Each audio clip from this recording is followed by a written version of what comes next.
Magandang araw po sa ating pong mga kababayan. Muli po ito pong inyong lingkod, Amben Amante.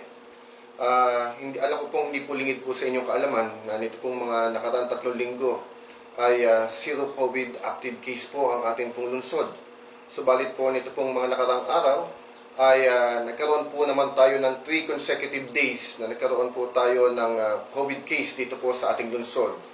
At dahil po dyan ay meron pong mga ilang hakbang upang mapigilan po muli natin ito pong virus na ito na talagang napaka-mapinsala sa atin pong kalusugan at sa atin pong mga kababayan.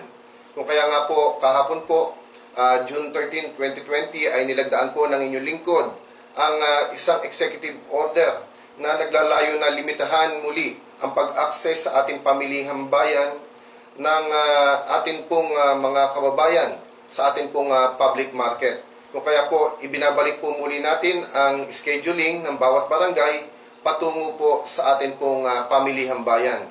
Ang kinakailangan lamang po upang maka-access po muli tayo, bukod po dun sa schedule po ng ating lokal na pamahalaan, ay kinakailangan ay may dala po kayong barangay certificate mula po sa atin pong mga barangay chairman o mga barangay officials na nagpapatunay po na kayo po ay lehitimong taga doon sa naturang barangay na yon. At gayon din po ay isa lamang po sa bawat isang pamilya lamang ang bibigyan ng barangay certificate. At ito po ay libre po na ipagkakaloob sa inyo ng inyo pong mga barangay. At gayon din po ay pansamantala rin po nating pinagbabawal ang pag-access ng ating pamilihang bayan doon po sa mga hindi po residente ng ating pong lungsod. Pwera lamang po doon po sa mga may-ari po ng tindahan o kanila pong mga empleyado.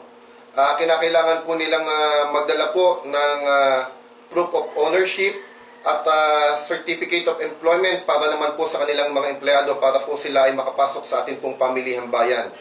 Mahigpit pong ipinatutupad ang pagsuot po ng face mask sa ating pong mga kababayan dito po sa lungsod na San Pablo. Ang dami po nating nakikita na medyo parang naging relax po sila, hindi na po nagsusuot ng face mask.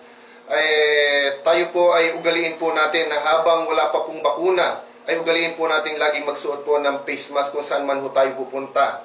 At meron po rin pong nilabas ang ating pong sangguniang panglungsod na isang ordinansa na kung saan ay nagpapataw po ng kaukulang multa sa mga makikita po ng ating pong kapulisan na hindi po nagsusuot ng face mask o kung hindi man po multa ay meron pong kaukulang community service na ipapataw po sa ating pong mga kababayan na lumabag po sa ating pong pagsusuot po ng face mask. Kaya po humingi rin po ako ng pangunawa dahil alam naman po natin na pagka mga ganito pong mga ipinatutupad po ng ating lokal na pamahalaan ay nadyan po yung mga inconveniences sa ating pong mga kababayan. Wala naman po kaming hinangad na masama, kundi masigurado lamang po ang kaligtasan ng kapakanan na po ng ating pong mga kababayan at masigurado po na lagi po tayong ligtas dito po sa virus ng COVID-19. Kaya po sa inyo pong lahat, ako po ay muli po nagpapasalamat sa inyong pangunawa mula po noon hanggang ngayon. At kung napagtagumpayan po natin na maging zero COVID case po ang lungsod na San Pablo, tingin ko po ay mas lalong hindi po imposible po ngayon.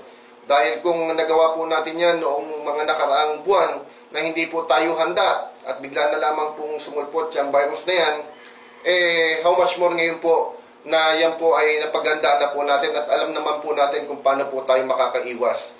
Kaya po, mulit-muli ay lagi po nating itanim po sa ating isipan na lahat po ng ating pong mga katabi, isipin po natin na ito po ay suspect po sa COVID-19 upang makaiwas po tayo at masigurado po natin, ma-observe po natin yung social distancing.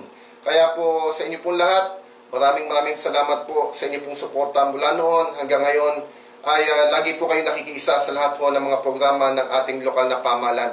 At bilang paglilinaw din po, ay nais ko na rin po samantalahin ang pagkakataong ito. Alam naman po natin mulit-muli, ang dami pong mga fake news na naman na kumakalat na sinasabi ay magkakaroon daw muli ng lockdown dito po sa ating lungsod. Mga kababayan, wala pong katotohanan po yan. Wala pong lockdown po na mangyayari dito sa ating lungsod. ugaliin lamang po nating maging vigilante, ugaliin lang po natin na tayo po'y mag-ingat dito po sa virus na ito. Kung wala naman po tayong importante na pupuntahan sa ating kabayanan, huwag na po tayo lumabas ng ating tahanan. Yan nga po yung sasabi, stay at home. At alam ko naman po na sooner or later ay magkakaroon na rin naman po ng bakuna dito sa COVID-19 pong ito. Kaya po sa inyo pong lahat, mulit-muli po, maraming salamat po. Mabuhay po ang lungsod ng San Pablo. Mabuhay po tayong lahat. Muli po ang inyong lingkod, Amben Amante. Hangad po ang kaligtasan ng bawat isang San Pableño. Mabuhay po kayo. Mabuhay po ang minamahal po nating lungsod ng San Pablo.